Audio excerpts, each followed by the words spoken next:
Yan po yung order number niya. Yung pati ako papaano lang. Na-setup na to ni Sir ni Arnel ng low action. Check natin yung auction height. Ayun, pati daw natin yung bibili. Yung order niya sa atin na Tokyo Mahogany. Yung setup na natin yung Arnel.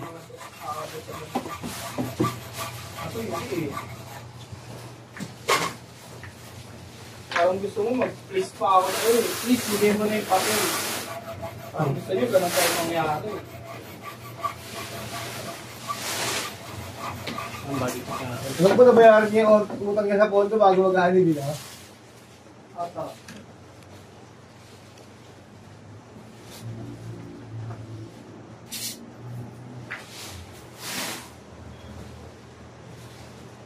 Udah sila eh. Udah pa. Udah na po.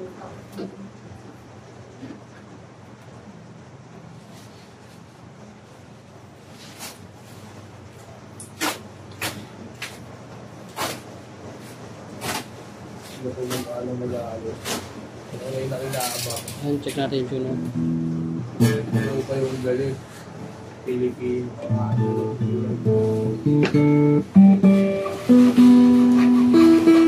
Gumagana yung tuner. Tapos natin yung pick up and threadless check up. Bakit po pati may ang tigilan naman. Bapak ko papangan dito. Ito papapahay na naman. Nagpiyasi pa sinikid. Ayun, bobo na ito mga itinigil. Magkabalid na yun, no? Walang yari ng salita eh.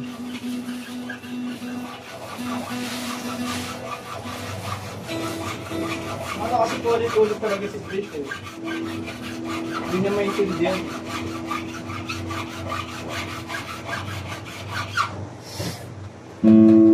Check natin, obviously. Ilang beses nga ang pinag-ibig ano?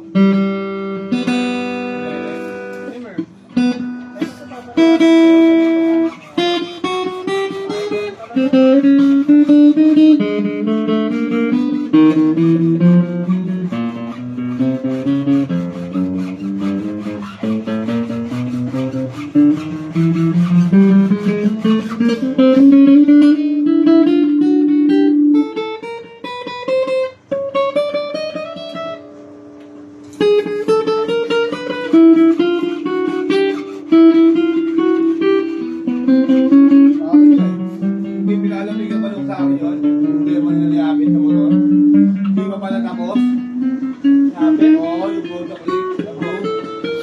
Bakit sinulalang pa kayo yung iba, no? Oo. Tapos, parang ilang buwan na nilang di hulugan.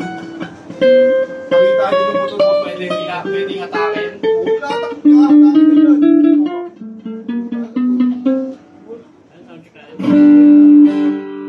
Wala ko ni Kuya pag-uwi. Hindi ka na yan, ha? Nahanap ko. Sabi ko, hintay ko mo.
Yan lang natin yung base string, nagpahit na natin mga brakes.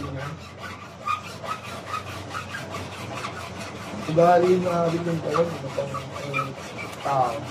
Pagkikinabahan sa mga mababayaran.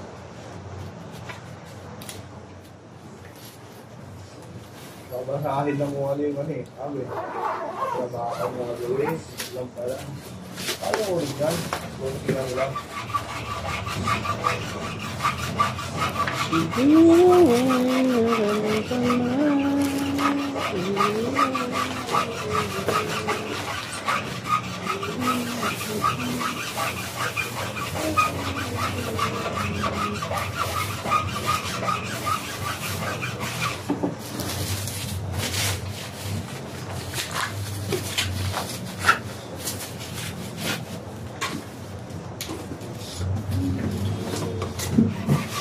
Ibibig yung sumobra lang sa ano.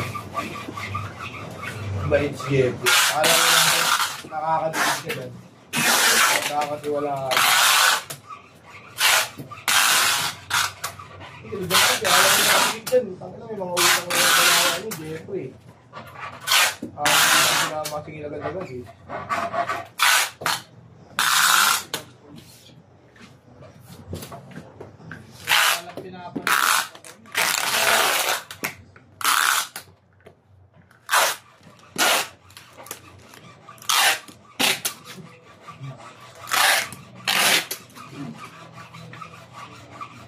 Kaya ito nga si Bart eh, nakinom ako si Bart.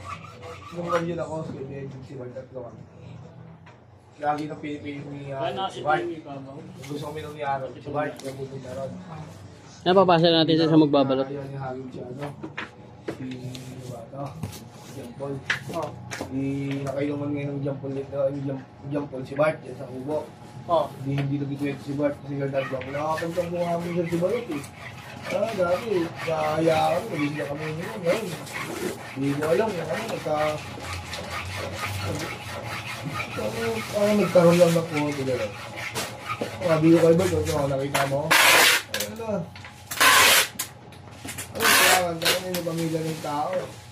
Gusto mo kasama ba? Tambay ka kasi, ibig mo. Tambay ka kasi. Gusto mo madamay sa ilang. Sinabihan ko na rin yun. Sinausap ko na rin yun tungkol dun pag niyayaya niya si Kuya sa sugal pag nakainom. Sabi ko, Tol, pwede mo yayain yung utol ko pag di nakainom. Kahit magsugal kayo magsamag. Pero pag nakainom, tapos aayain mo. Tapos pag wala na, iiwan nyo. Sabi na. Para yung ano. Yayain na mag-asawa ng pamilya yung tao, Tol. Sabi ko, tigil-tigilan nyo yun. Sabi ko sa inyo pag may nangyari dyan. Sinante, ginanong ko rin sinante ha. Sabi ni Nante. Sabi, parang Tol, hindi naman ako yung nag-aaya dyan. Hindi, Sinante, hindi kasama sila sa kanila. Sabi ko, sino ba nag-aaya dyan, Tol? Si Jampol nag-aaya dyan. Sabi ko, ayun nga eh. Pakisabihan naman. Kasi ako, naiinis na ako eh. Parang hindi Brad yung turin sa kapatid ko eh. O hindi kang pare. Kababata pa nila, hindi pa sila Brad, magkakasama na sila. Kung ayain, ayain magsugat. Imbis na nananahimik na, umiinom, nag-e-enjoy. Ayain magsugat. Eh, syempre, nai-stress yung asawa. Hahanapin sa nanay ko. Ngayon, yung nanay ko magsusumbong sa akin. Ako papalala. Papalala din ako. Ang masakit pa nun, tangin na yan, nagbigasan na si Harold ng gamit. Yung bukasan, uusapan na nila.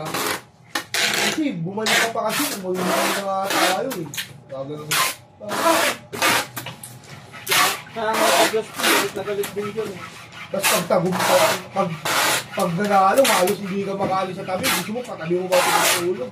Sabi ko nga Justin eh. Sabi ko, nasa sugayan ko naman, di ba? Patingin-tingin naman yung utak ko. Sabi to, ako, hindi ako nagkukulang dyan. Lagi ko tinitingnan yan, lagi kong ginagabayan yan.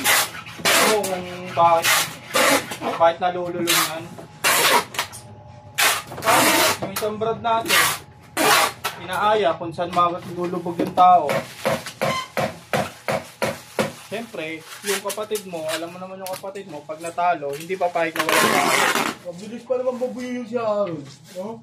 Ayun, pag wala na si Harold, wala na rin sila. Gumaganon si Falgastin. So, anong gagawin ngayon ng kapatid mo? Mangungutang, magsasanla. Nandyan na naman sila pag mangungutang tsaka magsasanla kasi meron ulit. Bigit na lang. Diba? Ba't nararamdaman din ni Harold yun eh? Ngayon, nararamdaman na ni Harold. Kaya sinabi mo sa kanya yun, Tol. Kumiti ka ng kasamahan mo. Si Bart na lang lagi yung niyayaya. Pinipim si Bart. Pinay ko sa amin ni Bart yun ah. Kasi pag Denden din nagsumbong sa akin, sabi ko, ito si John Paul, lagi niya nakayaya pa rin. Ayan sabihan mo. Sinat ko si John Paul ng sabihan ha. Alam mo dyan po, sabi ko kaya ito ng ano mo rin eh, maliit yun eh. Sabi ko nga kay kuya, sabi ko wala naman iniintindi yun, sarili niya yun. Sabi ko may pamilya kang iniintindi. Ano ba nangyayari sa'yo? Sabi ko, huwag mo pakailaman to. Hindi kita papakailaman kundi na-apekto yung nanay natin. Sabi, umiiyak, nagsusumbong. Pero wala naman talaga akong pakailaman ko kahit anong gawin mo sa pila. Kaso sa nanay, paano pag ginagawa yung kasama dyan? Sabi ko sa'yo, ako aano sa'yo. Takot sa akin yun eh. Si Balong kasi ano yan, pag nalalasing kasi nakakabilis buyuin, lalo pag natatalo, tapos sa tayo. Pag na ano na, pag nasimulan na tapos nakainom. Pero hindi mo mapapasugal yun ng di nakainom. Ilang beses sa atin na-encounter, nagkatay dyan sa Masaraga, di ba? Na inagabayan na nga lang natin, naalala mo, di ba? Hindi mo mapapasugal yun. Naalala mo yung bumawi ka, ano na, sa kabawi ka, binigyan mo ng pera ng di ba? Oo, tapos nakabawi din siya. Oo, di ba? Yung wala na siya, iniiwan siya dyan, di ba? Iinuman, hindi siya pag-uwian. Nagante, sila Uber, nag-uwian na. Ang ina, nalaman nila nalo, kada bukasan, na naman, nakagukot na naman nila, ha? Hindi pangit eh. Hindi mo palang gano'n. Jump ball, ano yun eh. Mapamboost ka.